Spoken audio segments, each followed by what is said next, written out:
I'll try that. Thank you so much. Mr. Law Director, I think we're a little bit past our notice time, but I'd be fine to, I don't know if we need to wait a little bit longer to make sure everyone has the opportunity to sign in and deal with any technological delays. I don't know if you have an opinion on that.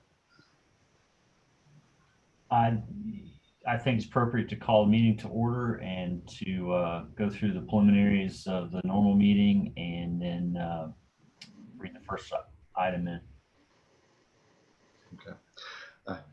I do see Miss Williams connecting. I'm going to wait just a second for her to actually be in here, and then we can, that way we don't have her checking in the middle of roll call. Okay.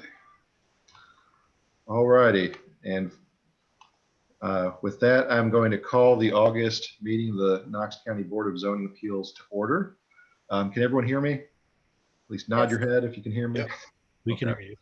And folks, please bear with me. This is not only my first time chairing, it's also my first time trying to do this with a Zoom meeting. So forgive me if I go a little bit slower than I otherwise would. I guess I would ask for the clerk to take a roll call of the members present. Tricia Williams. Jamie Rowe. Here. James Corcoran. Present. Ashley Williams. Present. Cecil Anderson. Here. Terry Kerr. Here. David Harden. Here. Rebecca Longmire. Here. Robert Thompson.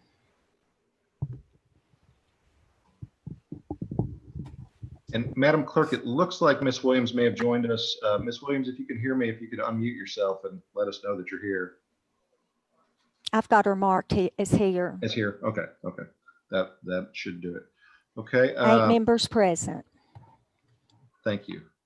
I guess we'll now do the Pledge of Allegiance. I don't know if any of us can actually see the flag from where we're at, but I think we could still recite it. Ms. Kerr, would you do me the honor of reciting the Pledge of Allegiance for us or leading us in it?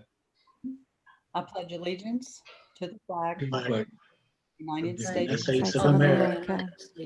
And to the republic Which is stands one nation, one nation, indivisible, under God, indivisible, with liberty and justice for all. Thank you. I believe the lag made that a little bit more difficult than it normally is, but I didn't want to skip that part.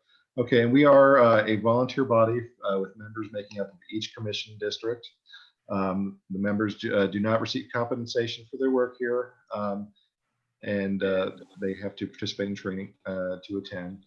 As a quasi-judicial body, we avoid ex parte communications and conduct our business in accordance with the Open Meetings Act. I am your chairman, James Corcoran, and let's see if we could have the folks who are here from Knox County government identify themselves. I think y'all are still, I can't see which one of y'all are here. Yes, Mr. Chairman, you have Steve Elliott with the Knox County Codes Office, Kim Jernigan, Knox County Codes, Jim Snowden, Senior Director, Kelly Vaughn, Plans Reviewer, and Leo McCamera, Knox County Engineering, present. And it looks like we also have Miss Albertson from the Planning Commission. Is that correct? Yes, Liz Albertson from Knoxville, Knox County Planning. All right. Anyone else from any division of Knox County government we haven't already announced? Okay. Let's see. Okay.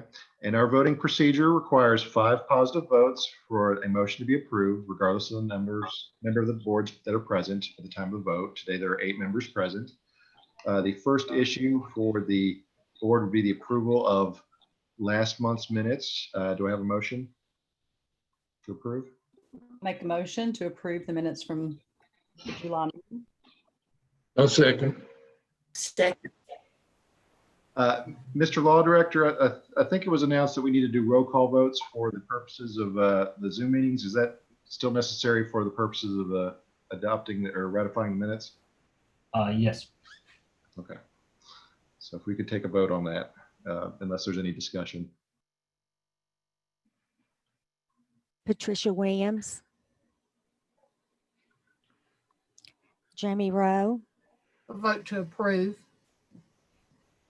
James Corcoran, Aye. Ashley Williams, Ashley Williams, Ashley, you're muted. is Aye. Cecil Anderson, Approve. Terry Kerr, Aye. David Harden, Aye. Rebecca Longmire, Aye. Robert Thompson. Aye. 8 members voting aye. We have 9. I don't know, Miss Williams, you might not have unmuted yourself.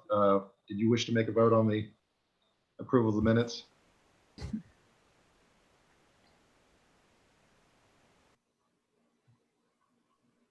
No. I think with 8 affirmative votes, the motion carries. Okay. Let's see. Next, the Knox County Board of Zoning Appeals is authorized to grant variances and hear other matters by the Tennessee Code and Knox County Zoning Ordinance. Specifically, these laws prescribe parameters required to grant a variance. Burden of proving grounds for a variance request rests upon the applicant. For each matter, the clerk will read the request in the record. I will then ask if the applicant is present, then ask if there's any opposition or any other speakers who wish to present.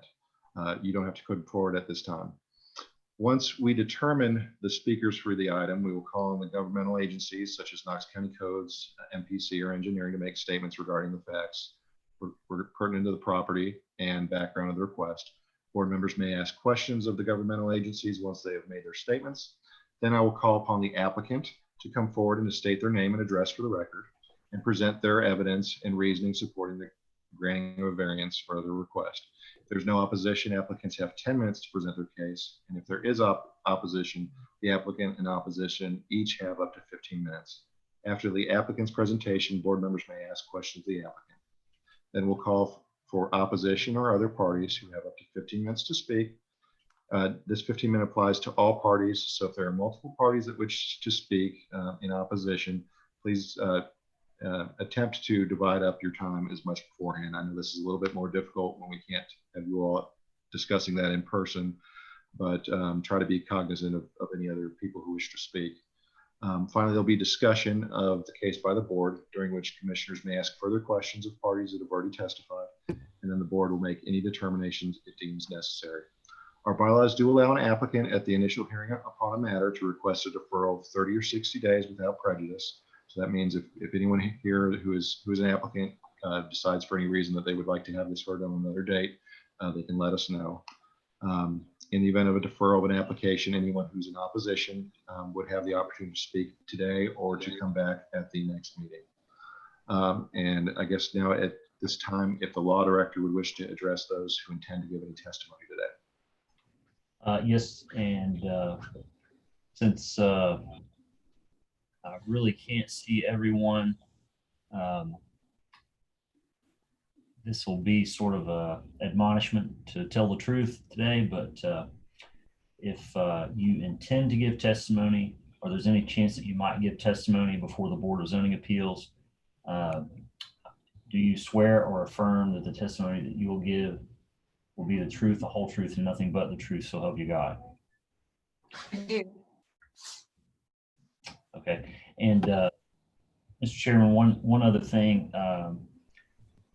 Billy's Executive Order 16 permits electronic meetings such as this, but paragraph 1 of that order indicates that the governing body should determine that the meeting electronically is necessary to protect the health, safety, and welfare of Tennesseans in the light of COVID-19 outbreak. So as a sort of a formality, I know that we're still in the middle of the COVID-19 outbreak, and there are still a state of emergency in Knox County. And in fact, the county commission met electronically this month because one of the county commissioners has tested positive for COVID-19. So I believe we need to get that on the record, and you can do that by, if you just want to adopt my statement as a resolution and have the board vote on it, that'll be sufficient.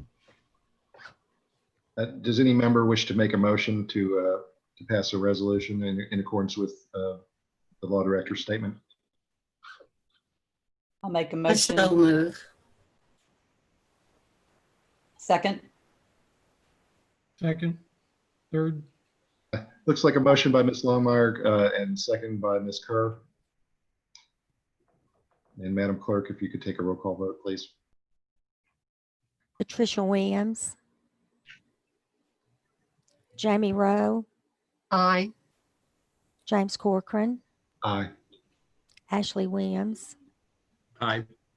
Cecil Anderson, Uh, Terry Kerr, Aye. David Harden, aye. Rebecca Longmire, Aye. Robert Thompson. Aye. 8 members voting aye.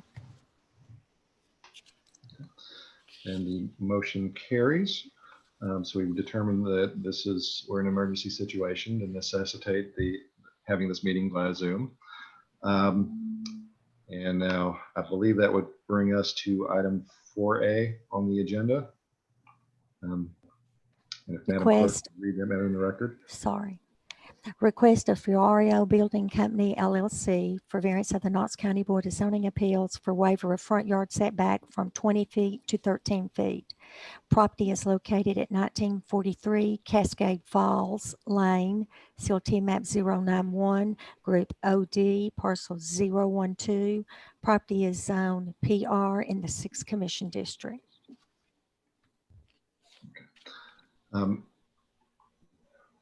Mr. Sanders, I've noticed that your hand is indicated as being up in Zoom. Is that an error or is that? I apologize. When we went to the shared screen mode, I lost the participant pane, but I have taken that down and apologize. Okay. Just making sure. I just found the participants button again myself. Okay. Do we have, is the applicant present? Yes. Sorry, I think I heard Yes. somebody. Can you repeat yourself? Yes, I'm present. Anthony Fiorio, I'm present. Okay. Is there any opposition to the first item that's present? Okay. Hearing none, we will start with the folks from Knox County Codes, if they could kind of give us a quick rundown of this matter, and then after that, we'll go to the applicant. Yes, Mr. Chairman. The applicant applied for a permit. As part of the permit of our review, we provided him with a site plan that said he must meet a 20-foot setback. When we went out and did our inspection of the slab, we realized the thing was actually at 13 feet. It was constructed at 13 feet, not the 20 feet as per required by the plat. The odd thing here is the house is actually only 13 feet off the property line as well. We tried to locate the original permit and we couldn't find that. It's archived away, and without we have the permit number, we can't ask archive for it. So we can't locate the original permit to find out what went on there.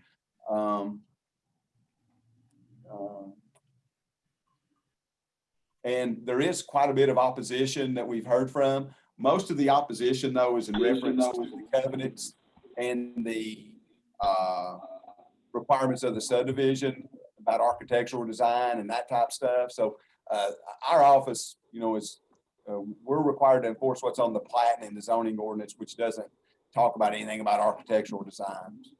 That's all from our office. All righty. And then if the applicant, I don't believe we heard it from any opposition, so I believe the applicant would have 10 minutes. If you could start by stating your name and address for the record. My name is Anthony Fiorio, Fiorio Building Company. I reside at 840 West Main Street in Sevierville, Tennessee.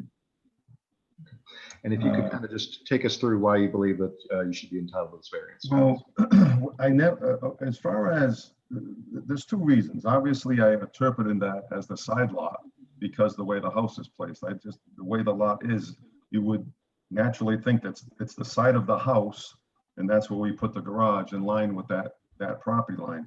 But I never got that red lined approval back from the permit. I got the permit and I got something from Bot, but it did not have the red line on it. So then after, we got into this a little bit to figure out we're only 13 feet from the property line. Then I received that red line, 20 feet. Had I received that 20 feet in the first place, that would have set a light off that maybe this is not being interpreted as a side lot, but I didn't get that. And it's just a simple interpretation of that being a side lot. That's the whole kit and caboodle right there. So I sent in pictures. It's not offensively placed. It sits nice with the house. Disagree. I just, at your mercy, because you could see from the pictures where it's right in line. Actually, I mean, it sits nice there. So that's really that's really the whole truth and nothing but the truth. I don't know what else I can tell you.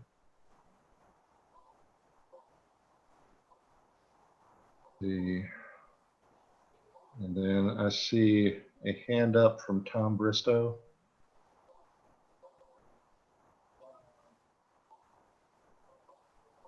Yes, I've submitted a written statement. Everybody hear me? I can hear you. Okay. I don't know if we want to read the statement into record, or do you just want to submit it to everybody and post it? Because I dispute the fact that you're trying to change the rules as far as the variance goes, as far as the location. One thing is meeting the covenants and restrictions, which means there's nothing supposed to be exposed on a corner lot past the forward of the house. So the owner itself knew when he bought the house that those were the rules. And so he should follow those rules. But nonetheless, there's always been an easement. And I can tell you that the homeowner doesn't maintain the easement area like it used to be maintained. And all my other statements here are true and correct. Okay. As far as the location goes. So Mr. Bristow, sorry, let me back up a little bit. You're speaking in opposition of this application. Let me make sure we get your full name and address for the record, please. Yeah, this is Thomas Bristow. I am the homeowner. If you look at the original plat, I am the homeowner on the other side of the cul-de-sac, 1951 Cascade Falls Lane. Okay. And I'm sorry for interrupting you. If you have anything else that you'd like to add, since I'd like to know if you want, James, if you'd read this into record so everybody can hear the disputes. And it is my big point is that this is not behind the house. It actually, if you look at it, the entire thing is parallel to the house, and that is a direct violation of everything that goes along order. This was not a buildable lot to expand on, and the homeowner, is my belief, that knew this going in, never should have done it. I can tell you, being there, living there 14 years, that they had problems with this lot when they first moved it. When they first built it, that's why they had to do an extra construction on the basement. The basement had to be structurally reinforced because there was water problems. So there is an apartment below there. It wasn't planned to be that way, but it's kind of like an apartment, as you can see in that one picture. And you'll see all this. And now this one, if you look at that picture, this sits now above that apartment, not accounting all the water flow, because if you look to the picture you have on board, the left of that one is the primary drainage for everything on the subdivision. And so there's been flooding issues especially about 3 weeks ago. And this just is going to contribute to more dense water going down the corridor and because the homeowner is not maintaining the easement, not maintaining the drainage ditch that was there, and now adding to it. Plus it's exposed to the entire subdivision. And we also don't know the type of material it was built out of. The word was it was being a metal building. There's never supposed to be any exposed concrete or aggregate, and all that is exposed, and there's no pre-building plans to show that the concrete is going to not be exposed. So there's a lot of things that the homeowner was told before they started this construction that they've failed to listen to and just ignored and moved on. And that's been my position since day one. I believe all the other participants will probably have the same position. Let's see, I'm sorry, but once we start sharing screens, everyone's faces sort of move around on me, so I'm having a little trouble where we're at. Did we have anyone else who was here who wished to speak in opposition?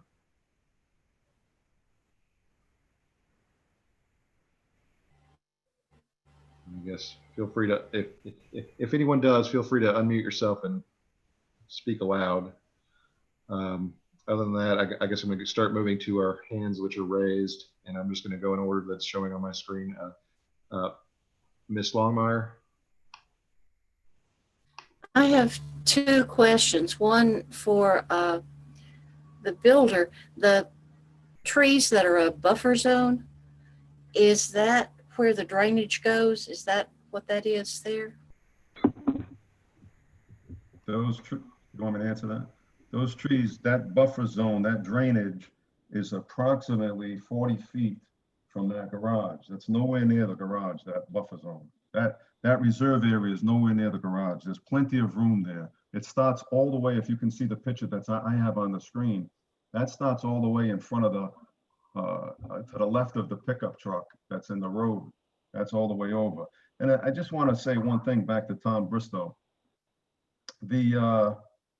As far as a house being past the plane of the front of the house, that garage is not past the plane of the front of the house. It is obviously past the plane of the side of the house. But I understood, I've built a lot of garages, and correct me if I'm wrong, it's always you can never pass the plane of the front of the house. Now, the fact that obviously this is being interpreted as a front line, I would have to agree, but we interpreted this as a sideline.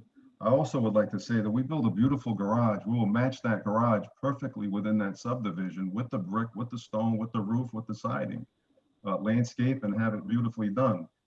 I'm not aware of anything that the owner may have known that he did not disclose to me. We went in, we permitted, we got an approval. We never got a red line to say we could not build, or that was not interpreted as a sideline. And that's the whole story. So if may I answer? Looking to May I offend, answer real quickly? I'm not looking to offend anyone in the neighborhood at all. Anthony, may I answer one, since you brought me out? This is a corner lot. This is not so you can't interpret it as a side lot. Nobody's ever called it a side lot. It's one lot. That's not true. It's a corner lot. lot. That's not true. That's not true. It's a corner lot. It's an irregular shaped lot, and the house is 13 feet from the sideline, Tom. It's a corner lot because it's on the roads. It's got two roads, a corner to it. It is considered a corner lot. This is not a time for debate, okay? One person has been recognized, and that person is going to continue to speak, and you are not going to address each other back and forth, okay? Is that person? I have a second question, and I think it's for Mr. Sanders. Do we consider subdivision restrictions when we're dealing with the property itself? Thank you, Ms. Longmire. Not generally. That should not be the first consideration. And the normal advice that I give is that subdivision restrictions and covenants are private matters that are essentially a contract between property owners. However, and I don't know that this is applicable in this case, but sometimes there is a question that arises about whether a variance is consistent with the community and the neighborhood. And that only arises after you have grounds to grant a variance. And then, and only then, you might look to the subdivision restriction to determine whether granting that variance will injure the neighborhood or to maybe impose some sort of condition or restriction or limitation on the variance to better be consistent with the neighborhood. So the sort of two ways of looking at it. No, not generally. That's not a basis for granting a variance. But if you have a hardship and you have a basis for granting a variance, you might then look to the character of the community, which arguably might be contained in those sort of restrictions to determine how best to proceed after you have determined you have a hardship. Thank you. That's all. And I would ask that members and anyone who's speaking, once they've completed speaking, if they could re-click that hand raise button, just so I can continue to keep things straight. Ms. Longmire, it's still showing you with the raised hand button. So, and Mr. Sanders, it still shows you with the raised hand. Are you wanting to address us currently? I did raise my hand because Mr. Bristow mentioned that he had a written statement, and I don't know that. I just want to make sure that we have that in the record, that the clerk has a copy of that. Mr. Bristow, if you could unmute yourself. I don't know that I've seen a written statement. Have you provided that via email or electronic? I sent it to rob.link@knoxcounty.org. I can post it right now in the chat if you'd like. I've got it on my screen. Raise your hand. I think Mr. Link is Mr. Chairman? Yes, please. Hey, Mr. Chairman, this is Steve Elliott, Knox County Codes. We did receive the email. It came in about 1 o'clock, which is too late for us to get it out. So we do have a copy of that statement that he submitted, and we can provide that to you guys, but we didn't get it till 1 o'clock, so it was too late for us to get it out to everybody. It might be simpler if Mr. Bristow, how long do you think it would take for you to just read it? I can read it right now. Okay, please do. I said, "Hi, Rob. I am disputing the variance requested for the home building, garage metal building in Cascade Falls, and propose the following statement of facts and observations. 1, the location is a direct conflict violation of the CCRs, covenants restrictions for the subdivision. Point 1, a corner lot can only be built behind the house and it cannot extend past the end line of the house of the exposed service. This goes for a fence, garage, storage building, garden, anything. The homeowners poured the pad 99 to 100% exposed past the house line. It is my interpretation that this is a corner lot. No metal buildings are allowed. It is rumored that this is a metal building. I don't know that. No. I am told the homeowner said it will match the house, but not aware. And the homeowner has not submitted plans to the developer or the community board.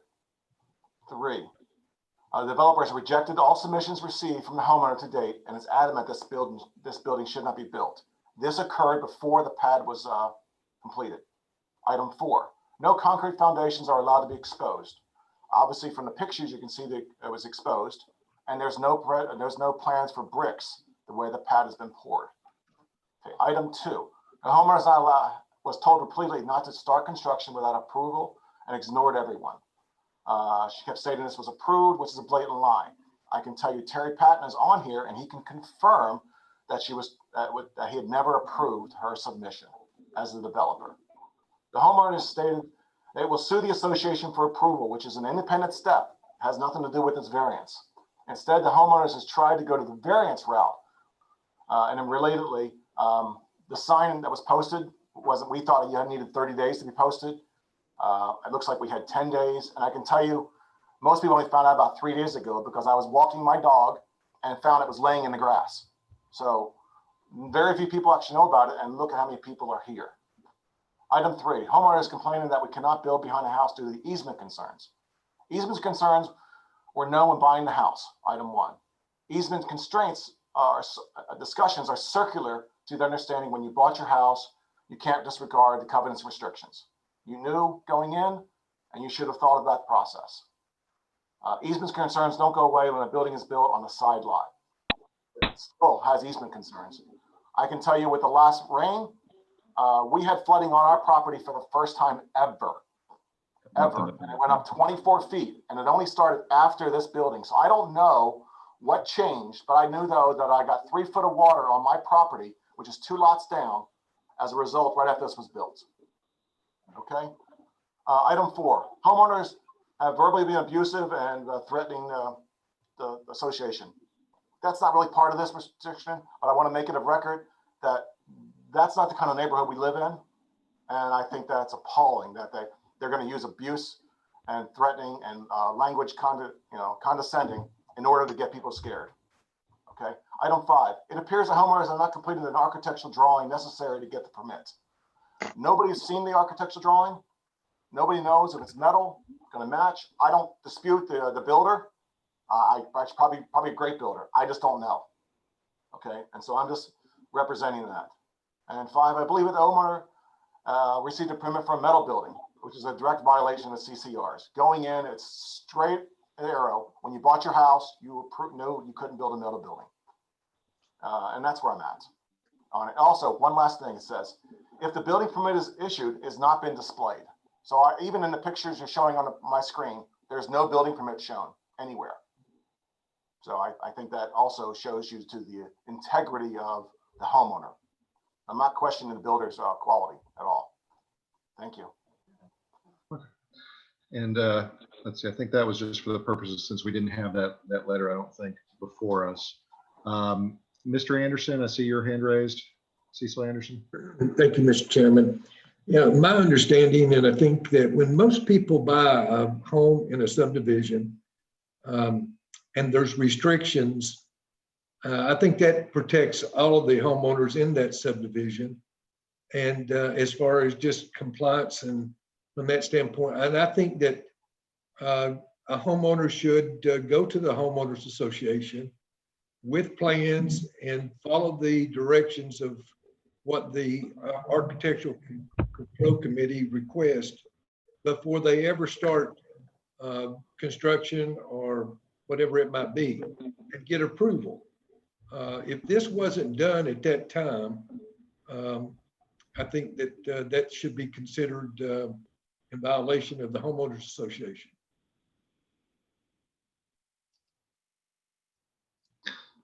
Just to make sure I'm following, does that conclude your statement, Mr. Anderson? Yes, thank you. Thank you. If you could go ahead and click the button to put your hand down under participants, just to help me keep things straight. All righty. Mr. Thompson? Yes, thank you. Can you hear me? I can hear you. I want to follow up on what Cecil just said and what Ms. Longmire asked about Mr. Sanders about the neighborhood restrictions. It's true, it's not our job to enforce them as such, but one thing I would add is that, you know, our standard of approval is that enforcing the rule would prevent the homeowner from getting reasonable use of their property, correct? We have a reasonable use standard. And I feel pretty strongly that when you're looking what the homeowner's reasonable use is, you have to take those restrictions into account. That a homeowner cannot reasonably expect to do something with their land which violates the restrictions.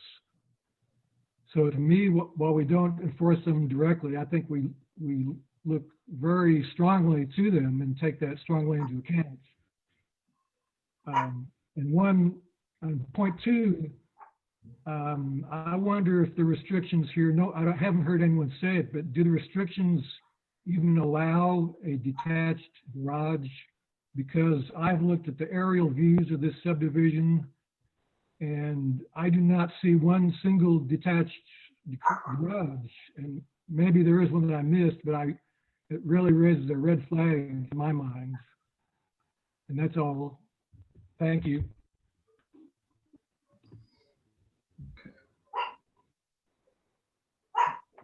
Ms. Kerr, I see your hand is raised. Yeah, I was going to ask Mr. Patton if he had anything that he would want to add in to this conversation with respect to the covenants restrictions, that conversation Mr. Thompson just had regarding are the detached garages approved? If you had anything that you could add to help us out.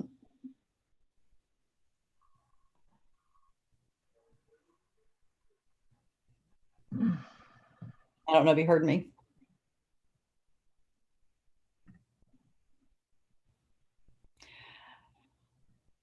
I don't know if he heard me, but I do see that I see that Ms. Rowe has raised her hand.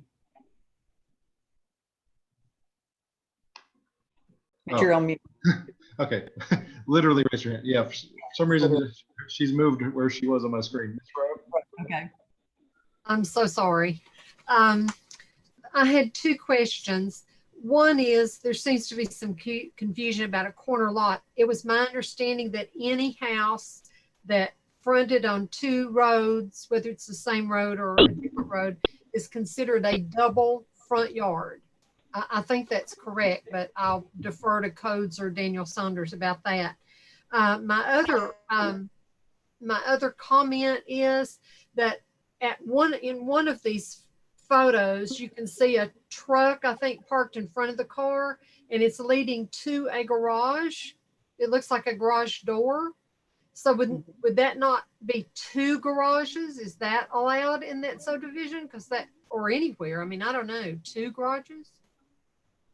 Yes, ma'am. This would be considered an accessory structure, and per the zoning ordinance, it would be allowed. And to answer your other question, yes, this is a dual frontage lot. Okay, thank you. Let's see. Now, of the hands I see up, and I think ordinarily this would be a time for discussion, but I want to make sure that since we're proceeding electronically and it's a little bit unusual, I want to make sure that anyone who has a piece to say. I see a John Barrowman with a hand raised. Yes, Mr. Corcoran, this is John Barrowman. Can you hear me? I can hear you. All new equipment, so I've never done the Zoom meeting before. I am the president of Cascade Falls HOA Association, or the HOA Association. If you could also give us your address before you go any further, please. Address is 1907 Cascade Falls Lane. Okay. And just so we're following, are you speaking for or against this matter? Well, somewhat against. Okay. The board tries to help our residents fulfill their dreams and what they want to do with their properties, but we also are required to maintain the standards. To that end, I wanted to confirm that that my arguments would be a subset of what Mr. Bristow had voiced earlier. I don't intend or want or can controvert anything that he said that would not be part of that subset. And just to clear up a point earlier, the covenants and restrictions do allow and support the building of buildings on the lot with the agreement of the developer. It's sad. I think Terry Patton may be having some technical issues. He is the developer, and we've tried to work with the homeowner. We've asked for the survey plat and the architectural drawing. We have received something short of that. That has it does show that the homeowner has indicated to the contractor that they wish to have their home match kind of the look and feel of the existing structure, which is, we care very much about. That's primarily my concern. Our desire is to actually receive an architectural drawing and a survey plat in order to ascertain whether or not there's a compliance issue or not. If the homeowner needs a deferral for 30 days to provide that, we're very patient to wait for it. For example, we don't know if they intend to have a driveway out to this garage or not. But there are a lot of things we don't know. And Terry Patton's concern when he asked me to join this meeting was that he is a general contractor. He knows this stuff very well. I am a mere electronics engineer, so I don't know much about the buildings, but he indicated that the structure of the patio may not have some features needed to support the brickwork to match the house. And we would like to get the architectural drawing to know what the end product is going to look like. Over. Okay. Let's see. Now I see a Charles Robbins with a hand raised.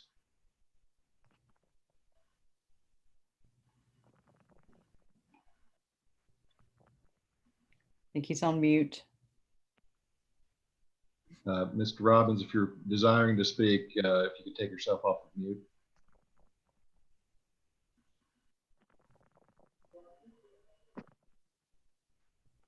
Mute. There we are. Oh, can you hear me now? We can hear you now. And if you Okay, could my give name's your Charles name and Robbins. your address for record, please.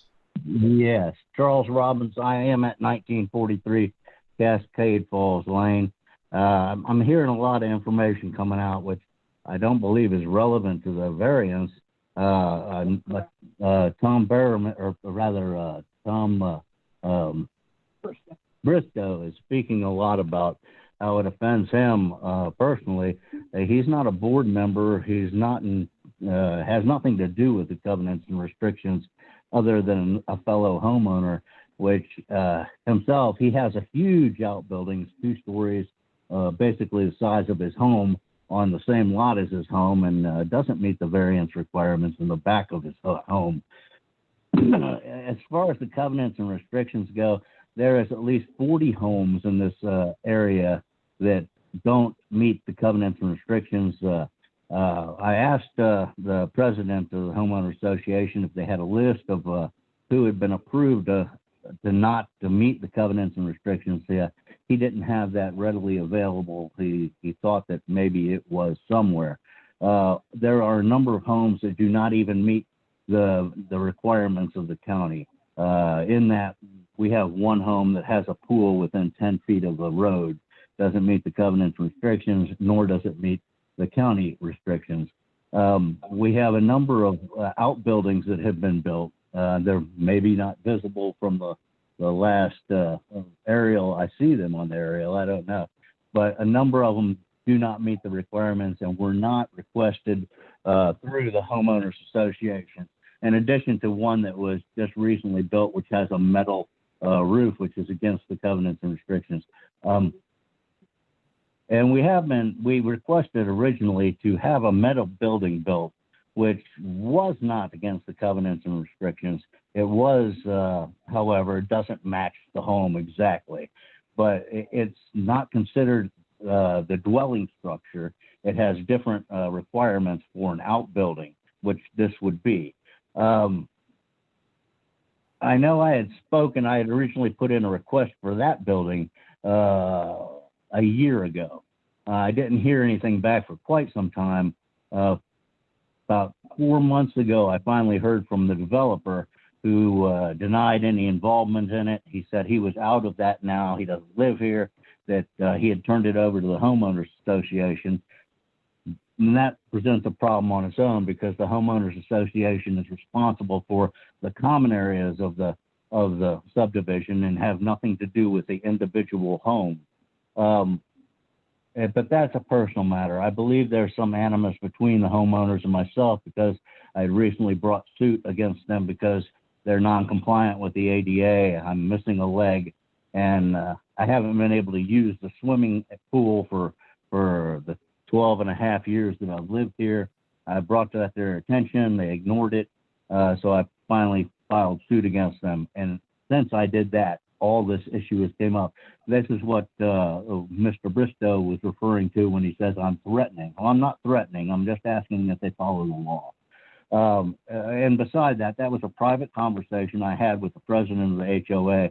It wasn't amongst the homeowners, which Mr. Bristow is not a board member. He's just a homeowner. As far as the flooding in his yard, that was due to a tree that had fallen across my neighbor's yard that had blocked that drainage ditch, the same drainage ditch that Tom Bristow had covered over in his yard and built across. Well, there's so many other things. But if I'm asked to follow the covenants and restrictions, I would ask that all members of the community follow the covenants and restrictions because many of them, at least 20, perhaps more, are not following the covenants and restrictions and didn't get approval to have a variance from them. But I don't understand what the covenants and restrictions have to do with the variance on this property. That's all I have. Thank you. Commissioner Hardin?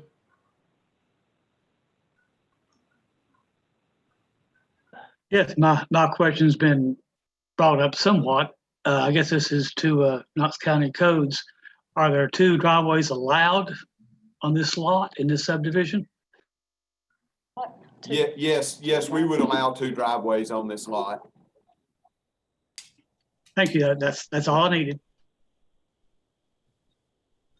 Now we are, I think, still in the phase where for the board to deliberate. I don't think we yet have a motion. This is in the 6th Commission District, I believe. Yes. Traditionally, we would look for a motion to come from the representative of the 6th District. Do we have one? Yeah, I'm wondering, would the applicant like to postpone and defer this to next month or the month after, however amount of time we give him, to submit the information that the homeowners association had required be submitted to begin with? Someone. I am the contractor but I am also the applicant. I would have no problem with that. I would submit a full set of plans showing there is a brick shelf, full brick. The drainage has never been an issue because of that building. So yes, I would have no problem submitting a full set of plans. I don't know that it would be in Charlie's best interest to spend money on a full set of plans if he was going to get rejected. So that would have to be his call, but I have no problem doing that. Understood. If I may, it's Charles Robbins again. I would say that it's been over a year since I first requested this. There's no involvement by the homeowners for this as far as the covenants, restrictions, or the county codes are concerned. This is simply a variance. As far as the building, I had verbal permission from the president of the HOA. I assured him that this would match, that I was working with Anthony, the builder, that it would match as close as we could make it to the house. The roof pitch would be exactly the same. The shingles would be exactly the same. The siding would be exactly the same. The brick on the back would be exactly the same. The only issue here is the 7 foot of variance. And no, I would not like to wait any further, because last time it took them 10 months to say no to me. I don't want to go through this whole process and have them say yes or no, since a yes or no from the homeowners association is not required. And since the builder has opted out of this process, there is no one within the subdivision that requires myself to get permission from. Thank you. Okay, thank you. So do we have a motion? Well, I'd like to hear from Mr. Bristow. He's had his hand raised to hear what he has to say. Sure. Mr. Bristow, go ahead. Thank you for letting me respond. Charlie, first thing is, I don't have a problem with you, and I'm not taking the fight up the whole subdivision. This is a discussion about, and you made statements that were 100% incorrect. Every one of my things has been approved. They've had architectural drawings. They've all submitted to the county. I've never violated any easements that you say I've violated. I actually had to have all new drainage put in through there because of the easements, because I have all the water going through me. And your statement that we've never had water problems until now is incorrect. Your maintenance of your own lot has caused the maintenance. That's where the quote tree came down. I'm sorry you don't have a leg, but you still have a right to maintain decorum. So I'm not going to argue with you. I just think that when you make a statement that I did not have approval, I have approved everything. And in fact, I have my own thing in right now with the county. I've submitted architecture drawings from Damon Falconeer. They've already gone through the review process, and I'm not violating any easements to put a roof on top of my deck. That's all I'm doing. It cost me $7,000 to go get those drawings. That's the cost of business. Okay. Okay. I was just wondering if you had anything else to offer on rather than a rebuttal to that. Because I'm not the guy. I'm not fighting him. I just didn't know anybody was not going to show up for this. I believe he's wrong. I have not voided any variances. He's saying I'm in violation of variances. You can check every one of them, my building against the covenants. And yes, I do have a very large garage. And yes, it's an outbuilding. And that looks like a house. But I matched everything to the T and met every rule, including the setback, because I'm a corner lot. Okay, And I so find the lot. So I want to make sure it's very clear. I've met all the CCRs and gotten them approved, written approval on everything I've ever done. I believe Charlie should follow those same rules. And okay, I don't know why he's not. Thank you. thank you. So I'm just going to ask codes and questions. So basically, if we're pulling the covenants and restrictions out right now with that situation, I don't think the homeowner wants to resubmit anything. I think he feels everything has been submitted that needs to be. So we basically have an accessory structure that wants to be put on. This lot is considered really 2 front yards. So what we're basically looking at is, will we give him this 7-foot variance to continue to build this building with the slab already in place? Yes, ma'am, that is correct. What we're looking at today is just a reduction in the front yard setback for this structure. Was this started prior to, I'm a little confused on one thing. It looks like that the builder thought he had what he needed to put this where it needed to be placed. Could it have been put somewhere else? Was it a mistake placing it where it was? Based on it gotten, what was the? I can answer that. What we provided, the builder provided our office with a site plan and the structure drawings.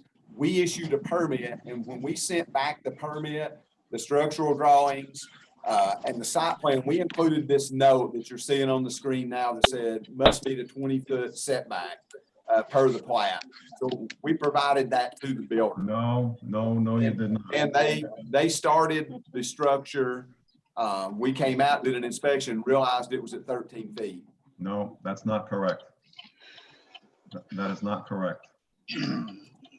I got the email, and I can forward you the email. That was not in the email.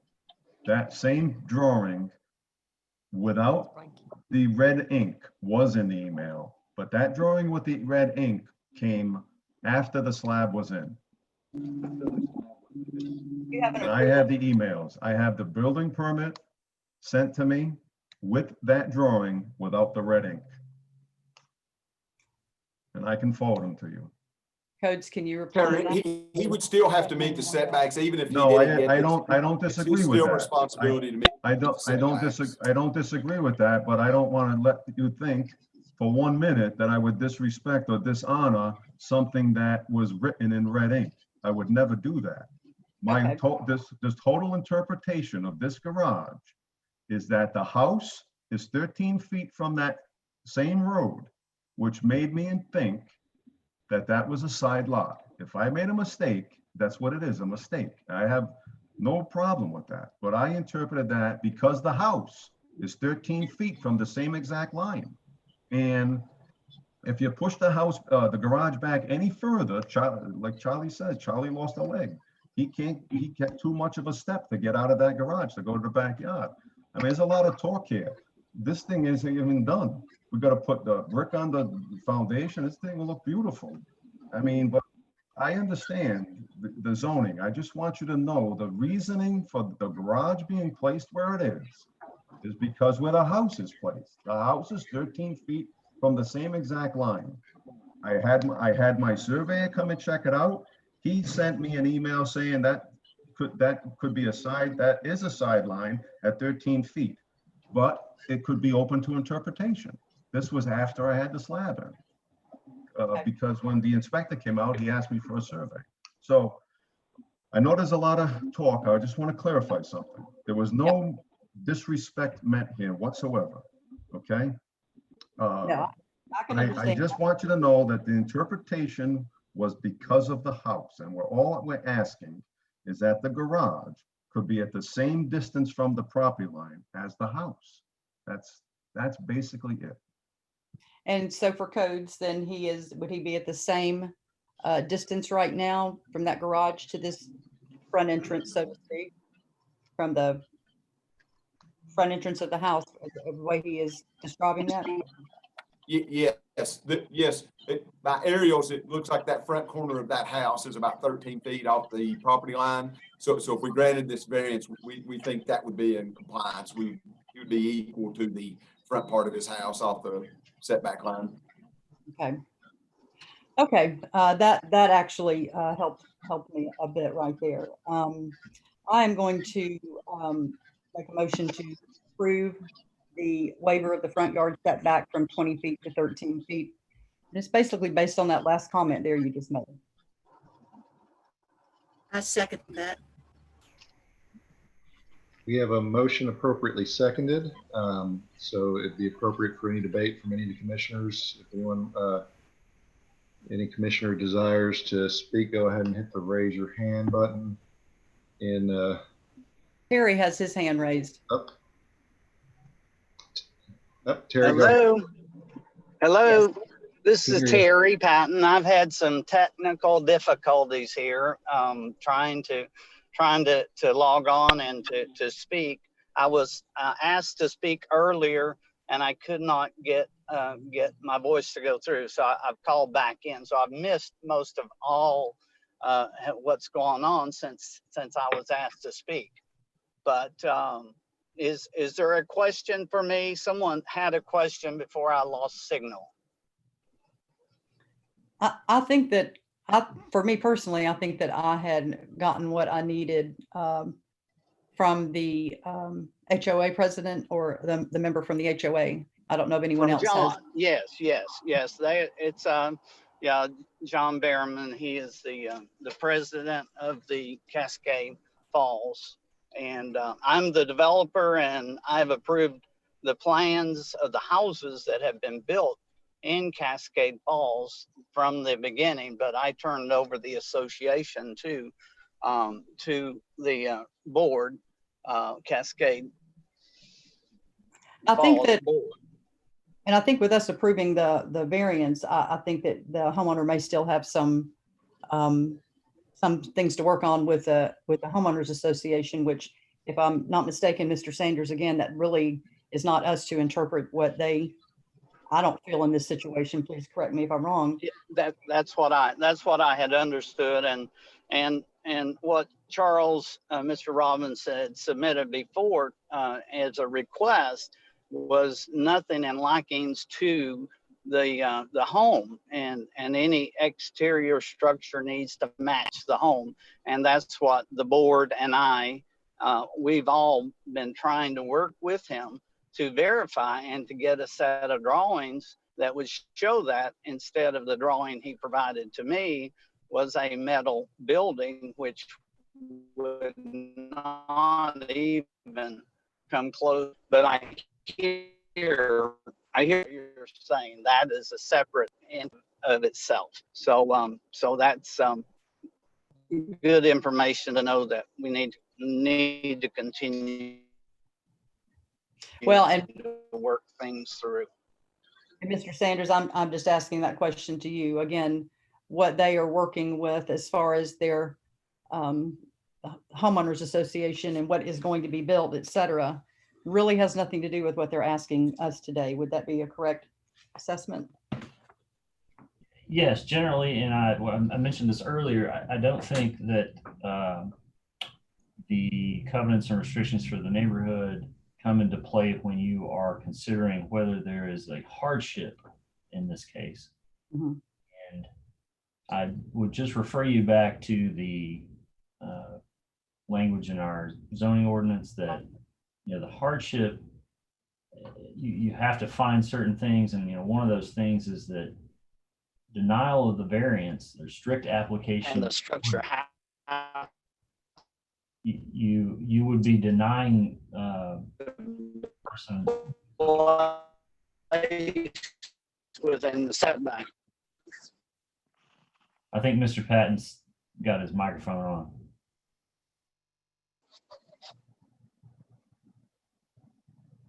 So, okay.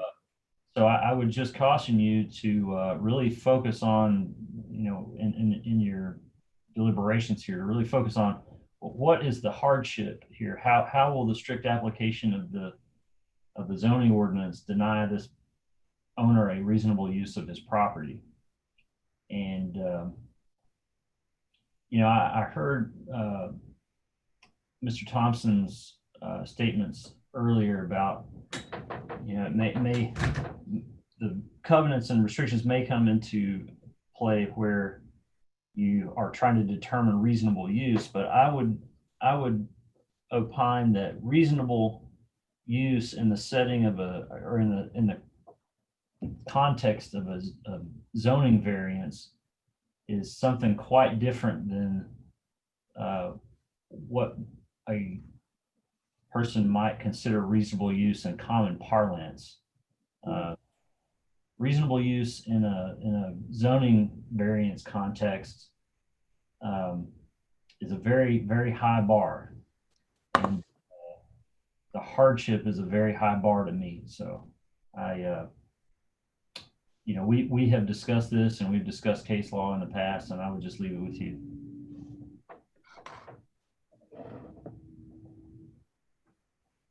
Okay. With that being said, I think we have a motion properly seconded. Is there any further debate from members of the commission?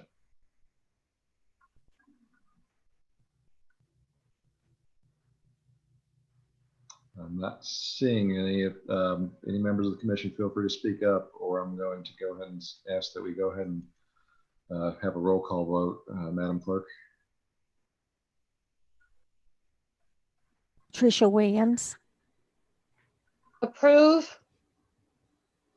Patricia Williams votes aye. Jamie Rowe. No. Jamie Rowe votes no. James Corcoran. No. James Corcoran votes no. Ashley Williams. Ashley Williams. Muted. Nay.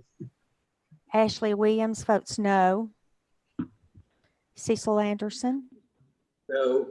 Cecil Anderson votes no. Terry Kerr. Yes. Terry Kerr votes aye. David Harden.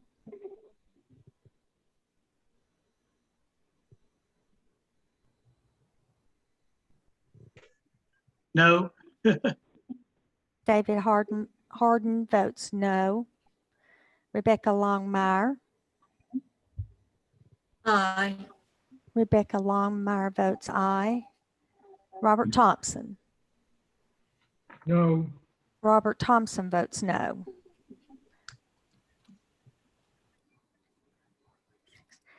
Three aye, 6 noes. Under rules, we're required to have an affirmative vote of 5. So is there anyone who wants to make a different motion, that motion having failed? Ms. Rowe? I make a motion we deny the variance. Is there a second? Second. Sorry, I missed who that second was. I think it was Cecil. No, Okay. David. So we have a motion properly seconded. Any further debate? Seeing none, if we could go ahead and have another roll call vote. Patricia Williams, this is to deny. Patricia Williams. Yes, I'm here. I guess what I'm thinking right now is basically what Terry said. If I may back up just a second. I believe we're voting now. Yeah, no. Oh, we're supposed to be. Patricia Williams votes no. No to denying the variance. I don't think it should be denied. So she votes aye. I'm taking that as a no vote. That's a no vote. No. Patricia No. Williams votes no. Jamie Rowe. Yes. Jamie Rowe votes aye. James Corcoran. Yes. James Corcoran votes aye. Ashley Williams. Yes. Ashley Williams votes aye. Cecil Anderson. Yes. Cecil Anderson votes aye. Terry Kerr. No. Terry Kerr votes no. David Harden. Aye. David Harden votes aye. Rebecca Longmire. No. Rebecca Longmire votes no. Robert Thompson. Aye. Robert Thompson votes aye. 6 aye, 3 noes.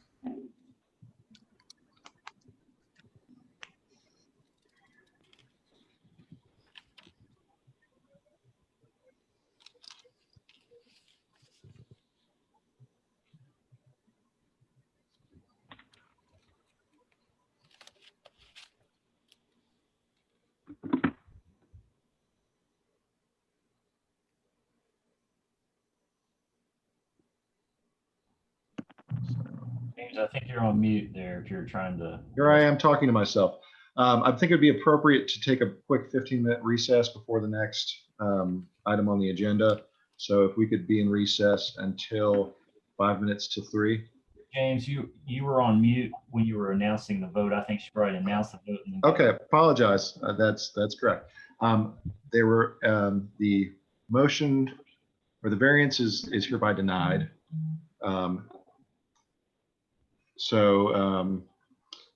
And that having been denied, that brings us to the next item on our agenda. And I think it'd be appropriate to take a 15-minute recess till 5 minutes till 3. Okay. we'll be in recess.